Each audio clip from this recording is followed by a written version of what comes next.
premier work package, le WP1, donc, qui concerne les travaux qui seront réalisés à l'échelle de la plante et à l'échelle des protéagineux et légumineuses à graines, globalement. Donc, là, les partenaires impliqués dans le WP1 sont Agroécologie Dijon, l'IGEP, Rennes, l'IRHS Angers, l'URGI, en région parisienne, Bioéco Agro à Mons, et puis on a Terrinovia qui est affiché en tant que prestataire et qui contribuera également. Voilà.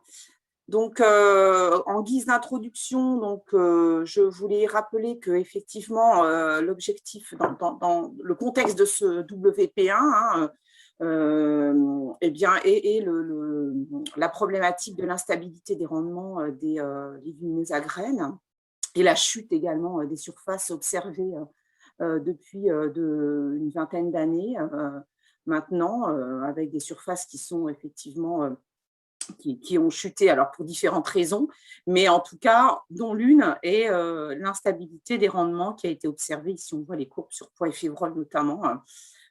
Et cette instabilité a été due donc à la sensibilité globalement de ces cultures, de légumineuses à graines, à des stress, aux bioagresseurs globalement. Donc des bioagresseurs qui soit sont non dépendants des pesticides parce qu'il n'y a pas de solution pesticides pour les contrôler, mais sont quand même limitants au développement des légumineuses à graines, donc limitant effectivement pour le développement d'une agriculture sans pesticides. Donc, il s'agit dans ce cas d'Aphanomyces, les pourritures racinaires et spécialement Aphanomyces connues depuis les années le milieu des années 90 comme étant vraiment un facteur problématique sur lequel il n'y avait aucune méthode de lutte, même si les premières variétés tolérantes ont été inscrites tout récemment. Et puis, il y a avec la réduction des pesticides et l'horizon zéro pesticide, tous les bioagresseurs, qu'ils soient maladies aériennes ou insectes, qui sont dépendants des pesticides et qui vont être problématiques, qui sont déjà problématiques pour nombre d'entre eux depuis pas mal de temps, mais qui vont le devenir de plus en plus. Donc, insectes, maladies aériennes, donc maladie aérienne, la scokytose, sur févrole, le botrytis, la févrole, et puis en insectes, la bruche, la févrole, et puis du pois, les cytones, les pucerons également. On l'a vu encore ces dernières années, associé à des viroses. Je n'ai pas noté ici les viroses, mais voilà. Et puis, les mauvaises herbes vont être également un point extrêmement important dans l'objectif de zéro pesticide. Voilà, donc juste pour dire que l'ensemble, il y a un Compendium of Pea Diseases and Pests qui a été mis à jour en 2021. Et puis, Terrinovia, sur son site, recense très, très bien tous les bioagresseurs, tous les problèmes impactant ces cultures de protéagineux. Donc, l'objectif du WP1 va être de mobiliser le levier de la plante pour augmenter la protection des légumineuses à graines et prôner un petit peu leur développement dans les systèmes de culture sans pesticides. Donc, on a concernant le levier de la plante, on va jouer sur la résistance de la plante, différents bioagresseurs, maladies ou insectes. Et puis, on va jouer aussi sur d'autres traits de la plante, comme la compétitivité contre la compétitivité contre les adventices, en jouant sur des traits particuliers de prélèvement de ressources ou de vigueur ou d'architecture de la plante qui seront importants. Voilà. Donc, l'objectif de ce WP1 va être de 3 ordres, qui va mobiliser des recherches allant de la plante à la molécule, donc vraiment au niveau le plus fin. Et donc, le premier objectif sera d'identifier de nouvelles sources de résistance et des traits de la plante qui seraient protecteurs contre les bioagresseurs dommageables dans des systèmes sans pesticides. La deuxième tâche sera d'aller à l'échelle du gène et du génome pour analyser et exploiter la conservation génomique, donc des locus, gènes de résistance entre les espèces différentes espèces de légumineuses à graines, pois, févrole, lentilles, on en reparlera, et de développer des outils pour intégrer les connaissances au niveau omique de la résistance aux bioagresseurs multiples afin d'identifier et combiner ces locus et développer des stratégies de sélection efficaces et rapides pour combiner ces gènes et ces locus. Le troisième objectif va être donc d'aller davantage à l'échelle de la compréhension des mécanismes, à l'échelle de la molécule, pour comprendre, analyser et comparer les mécanismes de défense chez différents protéagineux en réponse à des bioagresseurs. Alors, on choisira deux modèles particuliers en vue donc de comparer entre légumineuses en vue de déployer des stratégies de diversification de ces mécanismes exploités dans les espèces cultivées dans les rotations. Voilà, donc on va revenir sur ces trois objectifs correspondent finalement aux trois tâches du WP1. Donc une tâche 1 qui concerne l'identification de nouvelles sources de résistance et de traits protecteurs. Une tâche 2 qui concerne des approches de génomique translationnelle et intégrative pour la résistance à de multiples bioagresseurs. Et puis une tâche 3 qui va concerner l'identification de mécanismes de défense pour l'immunité des plantes. Et donc, on voit que donc ces tâches pourront être développées alors on a centré sur pois, févrole, lentilles, trois espèces, alors pois, févrole, sur lesquelles il y a quand même déjà, on peut se baser sur des acquis, et qui sont également, qui restent les plus cultivés. Et puis la lentille aussi, sur laquelle on souhaite davantage développer des recherches. Voilà, donc on aura des modèles adventices, donc qui vont développer qui vont être traités dans les deux premières tâches, sur pois, et dans la tâche 1 sur la févrole, des modèles insectes, notamment la bruche, qui va être notamment travaillée dans la tâche 2 sur les 3 espèces végétales, et puis sur le puceron ou sur l'acétone, on pourra balayer des travaux dans les 2 ou 3 tâches qui permettront d'avoir un fil conducteur. Voilà. Sur les maladies, on va travailler sur les maladies racinaires, surtout Aphanomyces, et des maladies aériennes, la scopitose, surtout dans un volet d'intégration des données, de données déjà acquises depuis différentes années, plusieurs années, en génétique et génomique. Donc, tous ces travaux vont s'appuyer beaucoup aussi sur, comme je le disais, sur vraiment des résultats préalablement acquis ou des projets qui sont cités ici. Je citerai PIMUST, forcément, qui a été un projet d'envergure et donc qui reste une base très forte qui a été une base de construction de ces travaux dans le WP1. Voilà, je ne vais pas citer tous les projets, mais en tout cas, vous les avez ici. Voilà. Donc, on va pouvoir, comme je le disais, intégrer entre les tâches les travaux lorsqu'on les développera sur un même type de bioagresseur, et puis intégrer dans l'autre sens aussi dans le but de comparer les gènes locus qui sont associés sur le génome. Est-ce qu'ils sont localisés dans les mêmes régions du génome ou pas? Est-il possible d'identifier sur le génome des hotspots de locus, de gènes qui seraient associés qui auraient des effets pléiotropes sur la résistance à de multiples bioagresseurs et qui seraient des zones de choix, évidemment, pour accélérer la sélection de variétés multirésistantes. Voilà, donc ça, c'est un peu le schéma global du WP. Un autre schéma, donc c'est le schéma qui a été un petit peu mis dans le projet déposé, donc qui détaille un petit peu plus, voilà, sur la tâche 1, on a des sous-tâches et qui seront donc développées dans les présentations qui suivent, hein, donc des sous-tâches qui vont s'intéresser à caractériser les ressources génétiques, les gérer, et puis et qui vont s'intéresser à développer des nouvelles sources, identifier de nouvelles sources de résistance, notamment au puceron du pois, à l'acétone, en lien avec l'architecture racinaire, et puis des sources très d'intérêt pour la compétitivité contre les adventices. Sur la tâche 1.2, eh bien, on va développer des sous-tâches pour cribler des mutants et évaluer des mutants de Tilling pour des gènes de susceptibilité, donc des gènes qui sont très conservés d'une espèce à l'autre.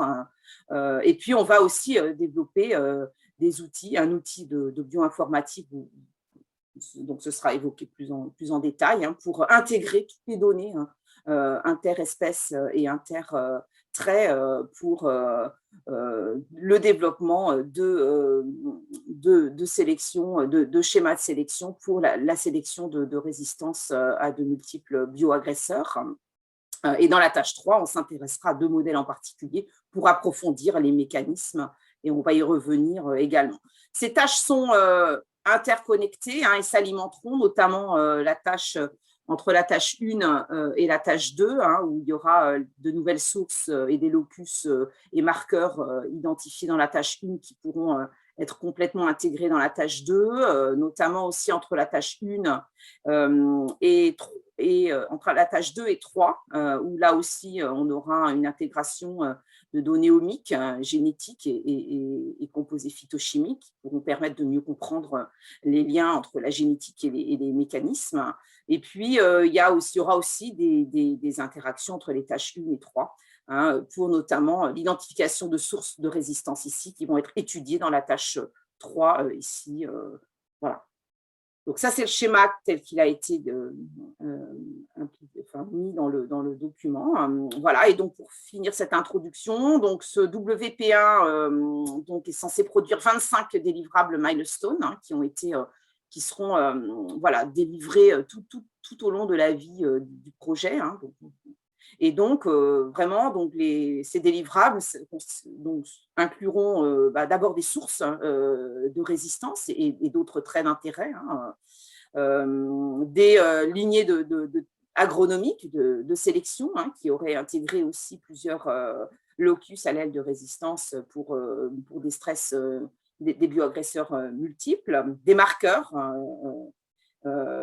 étroitement liés à des régions d'intérêt et des gènes contrôlant aussi la résistance à de multiples bioagresseurs ou des monobioagresseurs, des bases de données, hein, pour la gestion des ressources génétiques, et puis des outils bioinformatiques, hein, pour la génomique translationnelle et intégrative, et puis bien sûr des connaissances sur la diversité, la conservation et les effets multiples, hein, de régions du génome ou de gènes contrôlant la résistance, hein, et des connaissances, hein, sur les voies métaboliques, les composés phytochimiques associés à la réponse des plantes aux bioagresseurs. Voilà, toutes ces connaissances et ressources vont permettre d'optimiser, d'accélérer, d'optimiser les stratégies, hein, de combinaison de gènes, locus de résistance, hein, dans les stratégies de sélection, pour développer des variétés multirésistantes durablement.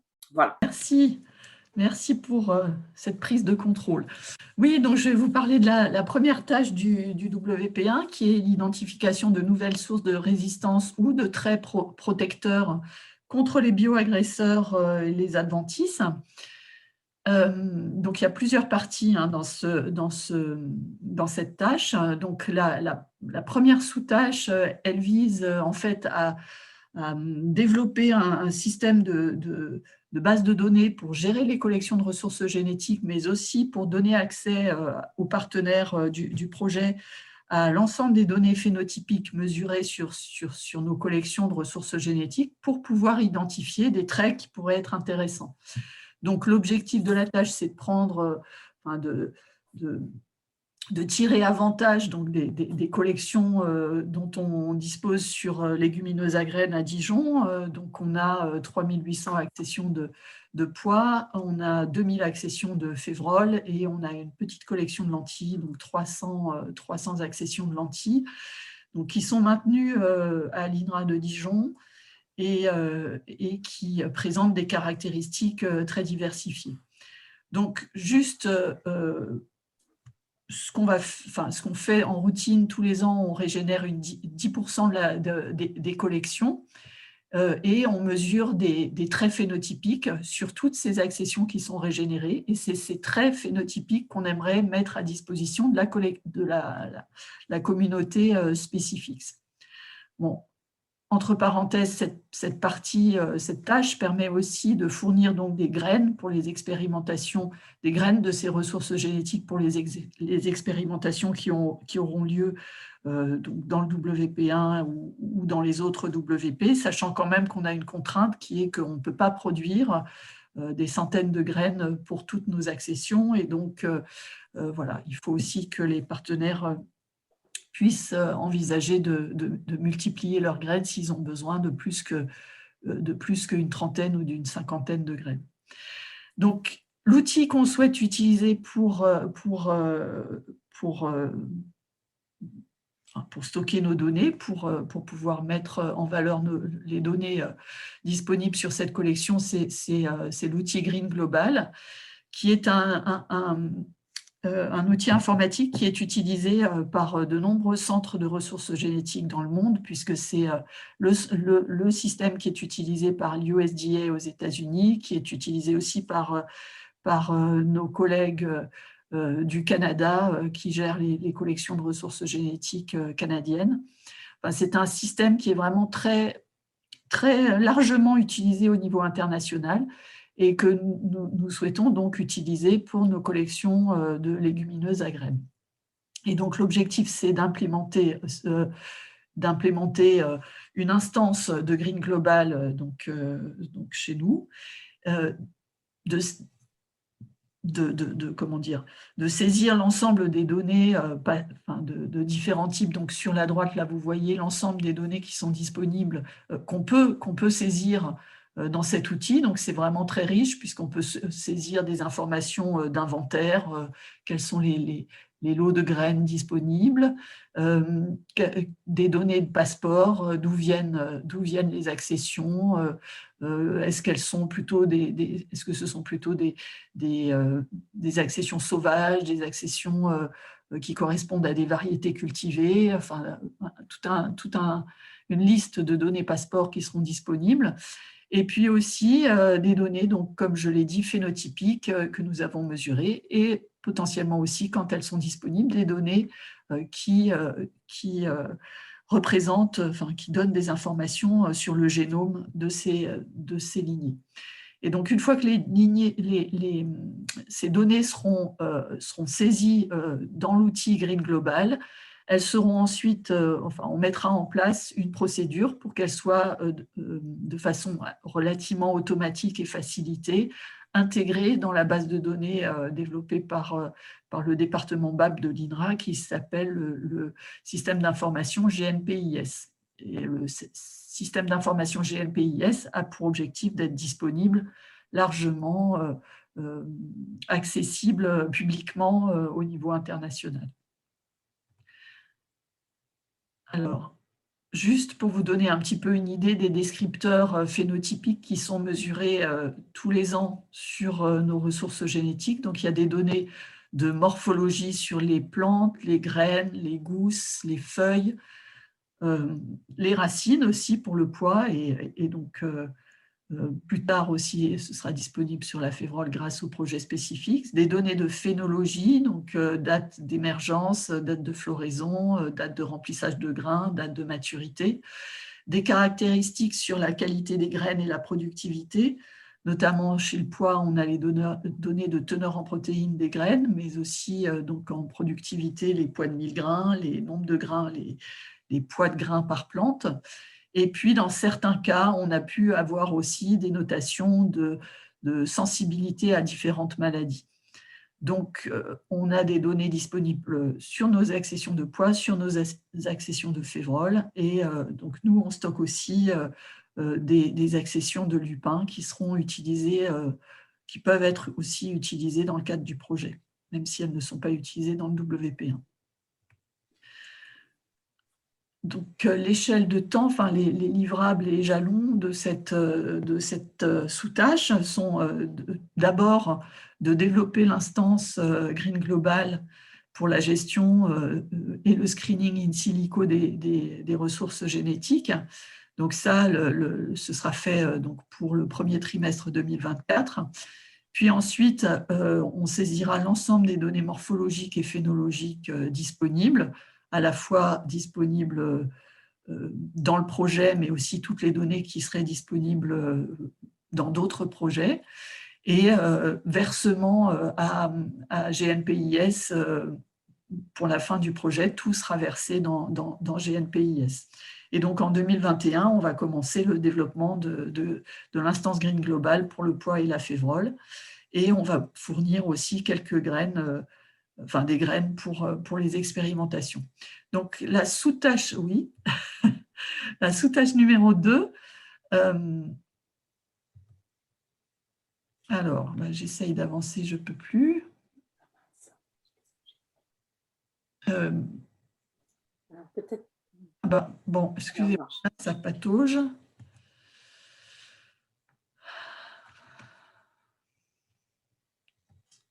Bon, j'arrive pas. Hein. C'est bizarre, j'ai retrouvé, c'est moi qui ai la main maintenant, je ne comprends pas comment est-ce que c'est. Ah c'est ça, alors du coup. Reclique sur l'écran avec ta souris. Reclique sur l'écran avec ta souris, Judith, pour prendre la main. Bon. Et repasse avec tes flèches. Sous-tâche 2, donc là, c'est une sous-tâche qui va s'intéresser à la compétitivité contre les mauvaises herbes. Donc, cette compétitivité, elle dépend de 2 facteurs qui seront étudiés de deux façons différentes. Donc, d'une part, la vitesse de levée et de couverture homogène et rapide qui permet d'être bien compétitif contre les mauvaises herbes. Donc, l'objectif numéro 1, c'est d'identifier les régions du génome qui sont responsables de l'émergence de la plantule et du couvert végétal en conditions de semis optimales, mais aussi en conditions de froid. Et donc là, la méthodologie, ce sera de phénotyper, de caractériser le développement de 170 accessions de poids en utilisant un système automatisé basé sur l'analyse d'images, et d'étudier ensuite la corrélation entre la variation de ces caractères qui seront mesurés et les régions, enfin, et le contenu génomique de ces différentes accessions. Donc, les caractères qui seront mesurés, ce sera le pourcentage d'émergence, la vitesse d'émergence, l'homogénéité de l'émergence, mais aussi le pourcentage de couvert végétal et les paramètres de cinétique du couvert végétal, de couverture végétale. L'autre aspect qui est important, c'est l'aptitude des plantes à prélever et valoriser les ressources en situation de limitation en ressources. Et donc, il est important que les plantes cultivées aient une meilleure aptitude à prélever et valoriser les ressources que les adventices. Et donc là, l'objectif de cette partie sera de caractériser au niveau phénotypique des génotypes contrastés de poids et de févrole en réponse à une limitation en eau, mais aussi de caractériser des espèces adventices, donc en réponse à ces mêmes limitations en eau, mais aussi en azote, pour pouvoir in fine identifier les caractères importants pour ce différentiel d'aptitude à prélever et à valoriser les ressources, et rechercher donc, dans nos collections des caractères qui seront intéressants. Donc, pour ce faire, la méthodologie, c'est de conduire des expérimentations en plateforme de phénotypage qu'on appelle la plateforme 4PMI, d'utiliser aussi des données antérieures et de rentrer tout l'ensemble des données dans un modèle qui s'appelle le modèle FLOR6 pour essayer de mesurer les paramètres clés du modèle FLOR6. Donc, ce modèle, il a pour objectif de prédire la dynamique des adventices et leur impact, notamment sur les rendements des cultures. Alors, excusez-moi, là, du coup, je m'emballe. Donc, bon, au cours du projet, les différentes actions qui seront menées, il y a 2 laboratoires qui sont impliqués. Hein, c'est l'IRHS à Angers qui s'occupera donc de caractériser la germination de ces 170 accessions de pois.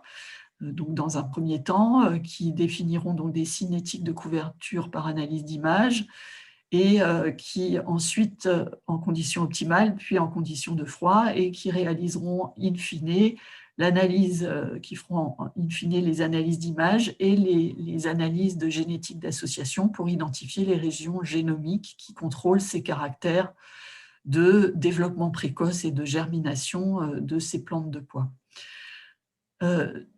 Agroécologie, l'équipe agroécologie GESTAD étudiera quant à elle les réponses à l'eau et à l'azote des adventices pour pouvoir utiliser ces informations pour développer le modèle FLOR6, pardon. Et puis, l'équipe agroécologie et collègues, elle, quant à elle, étudiera la réponse aux limitations en eau des légumineuses et fera donc l'analyse de ces données. Donc, en 2021, les expérimentations sur la caractérisation des capacités de germination vont commencer plutôt à l'automne, et les expérimentations sur les adventices vont commencer dès le printemps avec l'équipe GESTAD, et la caractérisation des légumineuses pour la tolérance à la limitation en eau commencera elle aussi à l'automne. Troisième sous-tâche de cette tâche vise à cribler une collection de févroles pour la résistance à 2 espèces de pucerons, donc Acyrtoxiphon pisum et Aphis fabae. Et donc, ce travail sera réalisé sur 250 accessions de févroles qui ont été caractérisées préalablement au niveau de leur génome, au niveau moléculaire. Et donc, l'objectif de cette tâche sera premièrement, de développer une méthode de phénotypage efficace par analyse d'image des attaques de pucerons sur ces févroles. Et puis ensuite de caractériser le phénotype de ces 250 accessions de févroles pour leur résistance à ces 2 espèces de pucerons. Et enfin, d'identifier les régions du génome qui contrôlent ces résistances face à ces 2 espèces de pucerons. Donc là, dans le temps, cette tâche va commencer, comme je l'ai dit, par le développement en 2021 et jusqu'à mi-2022, au développement d'une méthode de comptage des pucerons par analyse d'image. Donc ensuite, il y aura 2 ans à peu près de criblage des collections de ressources génétiques pour leur tolérance aux 2 espèces de pucerons, et ensuite les analyses génétiques qui seront conduites en 2024 et 2025. Et donc en 2021, il va y avoir un travail de sélection des accessions de févroles pour les criblages et d'évaluation de méthodes de phénotypage pour l'analyse d'image, mais aussi la soumission de demandes de financement pour une bourse de thèse. Donc, il y a des questions qu'on pourra peut-être aborder tout à l'heure sur la disponibilité des graines et sur la possibilité de partager des efforts d'analyse d'image avec la tâche que j'ai décrite précédemment. 4e sous-tâche, c'est l'étude de l'évitement des plantes de pois aux attaques de cytones. Donc, les cytones sont des insectes qui s'attaquent aux racines, dont les larves se nourrissent des nodosités qui poussent sur les racines des plantes, mais dont les adultes, eux, grignotent les bordures de feuilles. Donc, l'idée, c'est comme le travail sur la partie racinaire, et en particulier au champ, est extrêmement compliqué, l'objectif de cette sous-tâche est de sélectionner 20 génotypes contrastés de févroles, contrastés pour leur développement racinaire et nodulaire, en criblant la même collection précédemment décrite de 250 accessions de févroles. Donc, en criblant ces 250 accessions, l'objectif est de sélectionner 20 lignées contrastées pour leur développement racinaire et nodulaire, et pour, in fine, identifier des cibles pour la sélection, pour l'évitement des plantes à l'acétone. Donc, la méthodologie, ce sera de conduire des expérimentations en plateforme de phénotypage haut débit sur la plateforme 4PMI de Dijon, et pour caractériser les développements racinaires, nodulaires et végétatifs de ces accessions de févroles, et d'ensuite étudier la réponse des 20 accessions qui seront sélectionnées donc aux attaques de cytone en conditions contrôlées. Alors, on utilisera aussi la tomographie par rayon X pour quantifier les dommages réalisés par les cytones sur les nodules. Donc là, le timing au cours du projet sera d'abord en 2024 d'identifier les 20 génotypes contrastés de févroles. En 2025, d'établir un protocole qui permet d'étudier la réponse aux attaques de cytone, la réponse des plantes aux attaques de cytone. Et le délivrable donc, qui arrivera en fin de projet, c'est d'avoir phénotypé ces 20 lignées contrastées pour leur réponse à la cytone, en espérant trouver des accessions qui arrivent à échapper à ces attaques de cytone.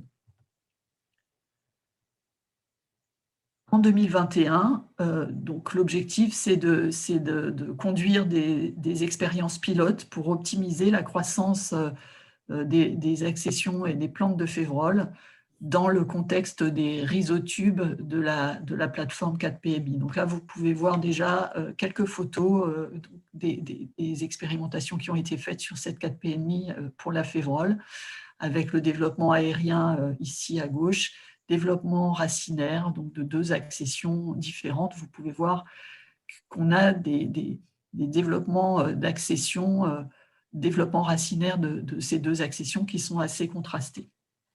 Donc avec test de différents substrats, voilà. Bon. Mais tu peux bouger avec tes flèches droite-gauche. Ah bah c'est justement... Ah, voilà. Donc la tâche 1.2, en fait, ça s'en sauté 2 déjà. Voilà. L'objectif de la tâche 1.2, c'est d'exploiter la conservation des déterminismes génétiques et moléculaires de réponse au stress biotique entre espèces pour identifier des nouvelles sources de résistance chez les légumineuses à graines qui nous intéressent. Et dans une deuxième étape, de combiner ces nouvelles sources de résistance avec l'aide du speed breeding. Et donc, il y a 3 volets, 3 sous-tâches dans cette tâche. Le premier, c'est de focaliser sur les gènes de susceptibilité à une infection d'un pathogène, donc les gènes S chez le pois. Donc, on va isoler les mutants pour ces gènes grâce aux ressources Tilling. La deuxième sous-tâche, c'est l'intégration des connaissances sur les locus et les gènes de résistance aux maladies et ravageurs entre plusieurs espèces avec l'aide d'une nouvelle sorte de base de données de type graph. Et par cette voie d'identifier de nouveaux locus d'intérêt, on utilise cette technique de génomique translationnelle. Et le deuxième sous-tâche, c'est la mise en place de speed breeding et son exploitation pour faire du pyramidage des locus et gènes qui sont identifiés.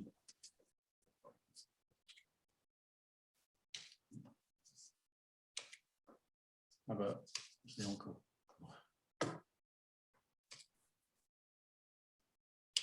Non, c'était au moins 3. Voilà.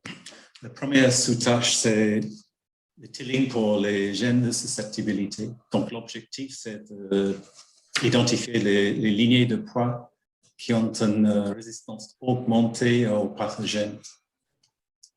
Et l'approche qui est utilisée, c'est d'identifier des mutants dans les ressources tilling pour les gènes de susceptibilité ou S. Et dans la figure qui est présentée, ça donne en vert 3 exemples de classes de ces gènes. Donc, si un de ces gènes est muté, la plante potentiellement est plus résistante à une maladie. Et donc, ce que nous avons fait jusqu'à présent, c'est d'identifier à partir de la littérature une série de gènes S caractérisés chez d'autres espèces. Donc, c'est surtout des modèles, Arabidopsis et le riz, mais aussi d'autres plantes, pommes de terre ou d'autres céréales. Et ensuite, chercher des orthologues putatifs chez le pois et réaliser des criplages tilling de ces gènes. Et donc, dans le slide suivant, je montre 2 exemples de ce type de gène. Et voilà, ça, c'est premièrement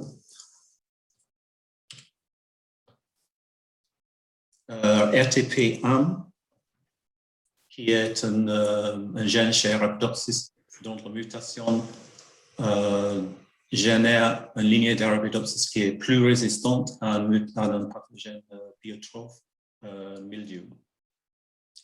Le deuxième exemple, BSR, c'est un gène chez le riz, dont la mutation afforde aux lignées mutées une résistance à non seulement un pathogène un champignon, mais aussi un pathogène bactérien. Donc, ça confère une résistance assez large aux pathogènes.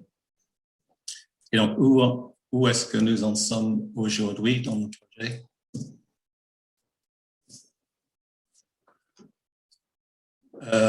L'encadré rouge montre les mutations que nous avons identifiées, surtout Grégoire Aubert a identifié.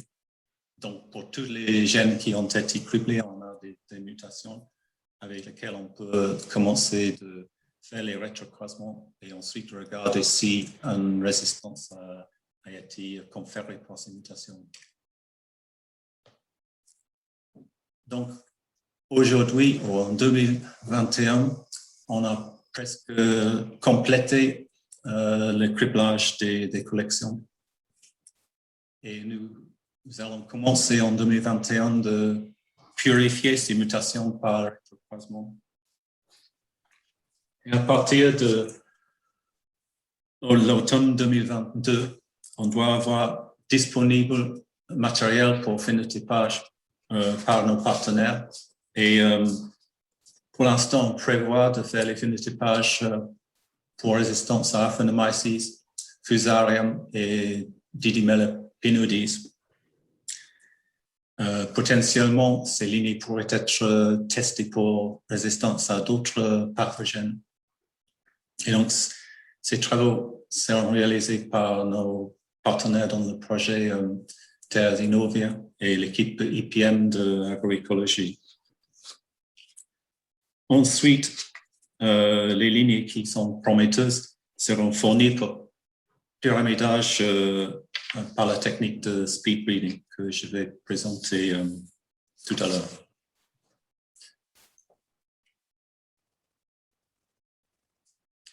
Le deuxième sous-tâche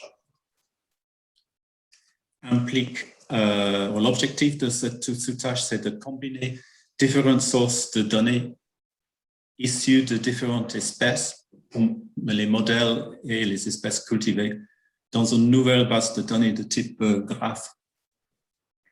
Et donc, en utilisant les sources diverses, omiques, transcriptomiques, protéomiques et métabolomiques, et les données génétiques, QTL et séquences, on espère de mettre en évidence toute conservation des gènes de résistance entre caractères et entre espèces.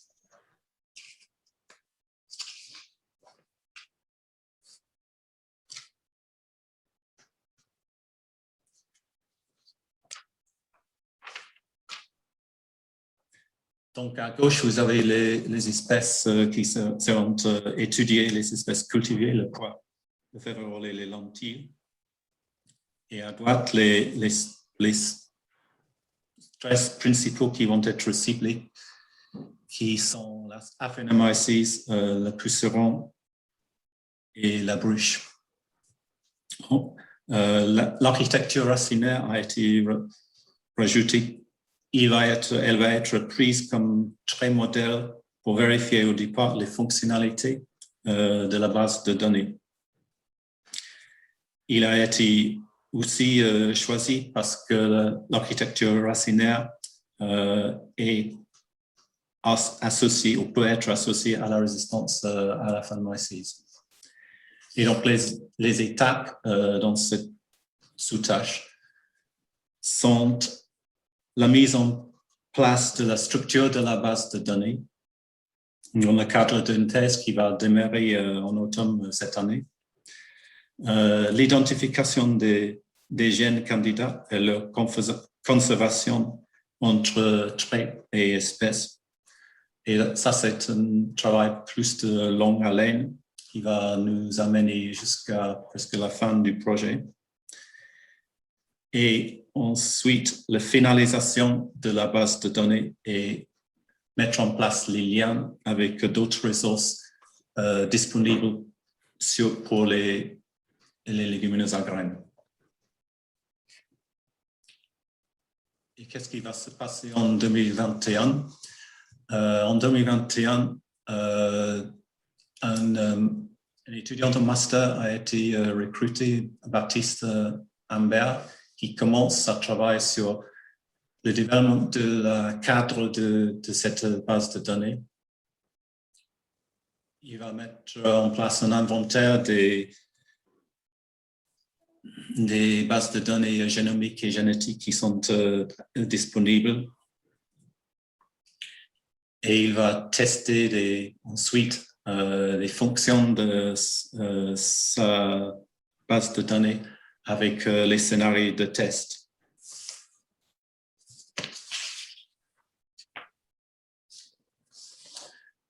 Le troisième sous-tâche implique le speed breeding pour faire le pyramidage des gènes de résistance. Donc, le speed breeding, c'est une technique qui a été développée ces dernières années pour accélérer le développement variétal ou le développement de nouvelles combinaisons génétiques chez le pois. Donc, je vais finir donc en présentant la tâche 1.3 et puis également une partie conclusive. Alors, la tâche 1.3, donc concernant les mécanismes de défense, donc effectivement, l'objectif de cette tâche, c'est l'enjeu, hein, c'est bien d'essayer d'exploiter pour la sélection de résistance durable bien des mécanismes de défense qui seraient impliqués dans le contrôle, dans le contrôle de plusieurs bioagresseurs hein, chez les légumineuses à graines. Donc, dans cet enjeu, eh bien, on a développé deux sous-tâches hein, dans cette tâche 3. Donc, une sous-tâche qui va déjà comparer, qui va identifier des gènes et voies métaboliques recrutées donc, chez le foie et la févrole en réponse à une infection par un bioagresseur. Hein, et ensuite, une deuxième sous-tâche qui va essayer d'analyser l'effet d'exudat racinaire sur les bioagresseurs du sol et identifier leur composition dans des plantes qui sont résistantes. Donc, pour ces deux sous-tâches, on a choisi de travailler sur deux modèles, un modèle un peu deux types de bioagresseurs différents, un modèle insecte, un modèle maladie, donc sur lesquels on avait déjà des acquis, modèle puceron, dont on a parlé dans la tâche 1, et puis les modèles maladie racinaire Aphanomyces également. Donc, sur la première sous-tâche, on va développer des approches d'analyse de transcrits et de métabolites associés à la résistance, donc en mobilisant du matériel génétique un petit peu original de type lignée quasi isogénique, qui sont des lignées dont les génomes ne diffèrent que par des régions, des locus qui ont été démontrés associés à la résistance, ou alors dans des ressources génétiques de févrole telles que étudiées dans la tâche 1 du WP1. Et puis, on va comparer également entre le foie et la févrole les voies de défense, les voies métaboliques associées à la réponse de la plante à ces agents pathogènes, à ces bioagresseurs, voilà, et comparer aussi aux données de génomique qui seront synthétisées dans la tâche 2 du WP. Donc, effectivement, cette sous-tâche est très en lien avec les tâches précédentes. Donc, on attend les résultats. Les résultats attendus sont vraiment l'identification de voies de métabolites clés hein, impliquées dans des réponses de défense à ces modèles. Hein. Leurs réponses peuvent être différentes ou avec des connexions. Hein. Et puis d'étudier justement quels sont les mécanismes qui seraient diversifiés ou conservés entre les deux poids et févrole, et puis éventuellement aussi entre les deux modèles. Donc, juste pour citer, donc on a quand même ces données, cette sous-tâche se base sur beaucoup de données ressources précédentes. Alors, sur le modèle poids Aphanomyces, ça se base beaucoup sur les résultats obtenus dans PIMUST et le projet aussi Plant2Pro FINAPI, donc qui a identifié une zone du génome, un locus majeur contrôlant la résistance partielle à Aphanomyces sur le génome, qui a été cartographié finement. On a une séquence qui a commencé à être construite dans cette zone. Et donc, sur la févrole, PIMUST a permis également d'identifier des transcrits différentiellement exprimés et des QTL. Hein. Donc, on souhaiterait dans Specifics développer un travail qui permette définitivement de séquencer la région sous-jacente au locus majeur de résistance à Aphanomyces chez le poids, hein, donc grâce à des technologies, d'autres techniques hein, de carte optique, et à développer aussi des expérimentations d'identification de transcrits différentiellement exprimés entre couples de Niels contenant ou pas cet allèle dont les génomes ne diffèrent que par ce locus de résistance, et on aura aussi des approches de profilage métabolique sur ce matériel-là aussi qui sera développé dans le but donc de reconstituer donc ces connaissances sur les voies de défense associées, régulées par ce QTL majeur ce locus majeur de résistance qui est aujourd'hui le premier locus utilisé dans les programmes de sélection et intégré dans les variétés, notamment dans les dernières variétés, les premières variétés inscrites tolérantes. Là. Donc, on fera ce travail en collaboration forte avec les plateformes, hein, bien sûr. Donc, GoGEB, notre plateforme à l'IGEP de bioinformatique, Agroécologie Dijon, bien sûr aussi, et puis les plateformes CNRGV aussi, Génotool, et puis en métabolomique, on héberge également à l'IGEP une plateforme P2M2. Voilà, donc on étudiera ce travail en collaboration, on réalisera ce travail en collaboration.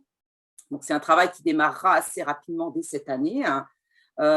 Sur le modèle donc puceron du pois, l'ensemble des travaux se baseront également sur des acquis développés, donc des acquis forts d'identification par génétique d'association de déterminants génétiques de la résistance aux pucerons, donc identifier donc ces acquis obtenus dans les projets ANR Piafine qui sont en cours, et puis Plantuco Carapi, coordonné par Akiko Studio.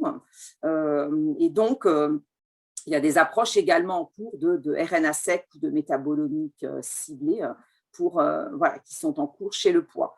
L'objectif dans spécifique, ce sera voilà, de développer ces approches chez la févrole, donc de RNA sec ou métabolomique ciblée, hein, en lien avec la tâche 1 sur des génotypes sélectionnés dans la tâche 1 de ce Work Package, et puis de faire le lien également avec l'analyse génétique d'association qui sera réalisée également à partir des données de phénotypage de la collection de références de févrole qui sera réalisée dans la tâche 1. Voilà. Donc ça, ces développements-là seront faits évidemment, vu qu'ils se basent sur des acquis de la tâche 1, ne seront faits ne démarreront qu'à mi-parcours du projet.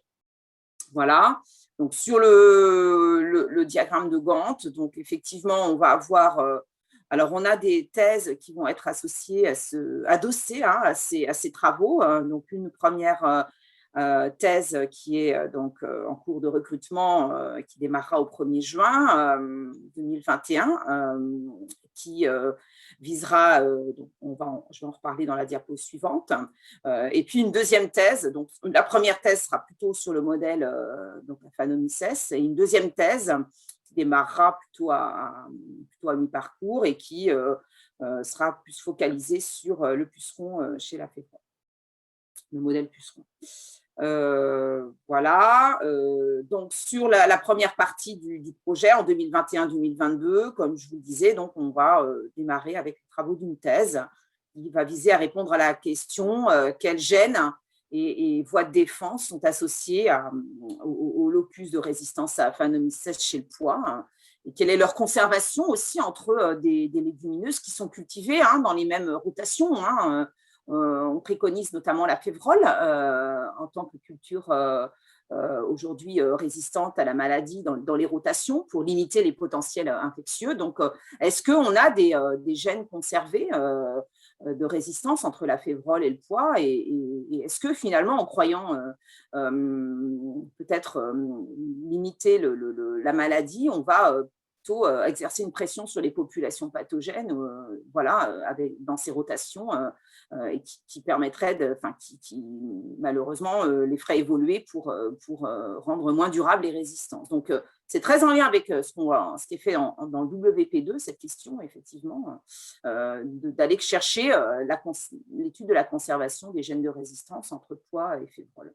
Donc, il y aura différentes étapes dans cette thèse, différentes tâches, avec la recherche de gènes candidats sous des locus de résistance chez le pois, en mobilisant aussi des données préalablement acquises, l'étude de la conservation génomique des QTL de résistance entre donc pois, févrole et lentilles, avec l'appui, une collaboration dans le cadre d'un réseau de collaboration sur les maladies racinaires que l'on a développé avec les collègues nord-américains, avec des collègues nord-américains. Donc, il y avait un séjour prévu de l'étudiant en thèse dans ces labos, pour vraiment identifier sur la lentille des gènes aux cuves d'intérêt.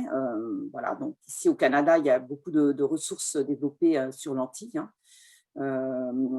Et puis une troisième action qui est plus associée donc à cette tâche 3 finalement, puisque les 2 premières actions sont à cheval sur la tâche 2 du Work Package 1, mais cette dernière action plus dédiée à la tâche 3 qui va être d'identifier d'analyser les transcrits et métabolites donc régulés, exprimés par le QTL, donc en réponse à l'inoculation par Aphanomyces. Et puis, à commencer à regarder si on a des gènes candidats que l'on peut valider. Voilà pour cette première sous-tâche. Donc, cette thèse serait donc co-encadrée entre donc moi-même et Akiko Studio à l'IGEP. Voilà.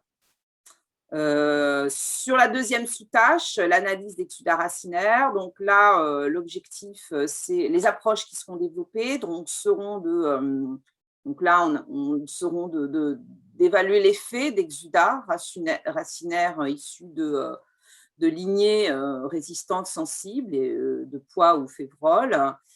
Donc sur les étapes du cycle de vie de l'agent pathogène. Donc notamment les génotypes choisis seront, on aura une vigilance à ce qu'ils soient les mêmes que ceux qui soient identifiés, qui sont en cours d'expérimentation dans le WP2, dans la tâche donc 2.2, afin de faire des liens entre les deux. Et puis donc si on identifie qu'il y a des génotypes qui exudent, donc qui ont des exudats racinaires, qui ont des effets sur l'attraction des spores, sur différents traits de l'agent pathogène, eh bien, on ira caractériser la composition biochimique de ces exudats.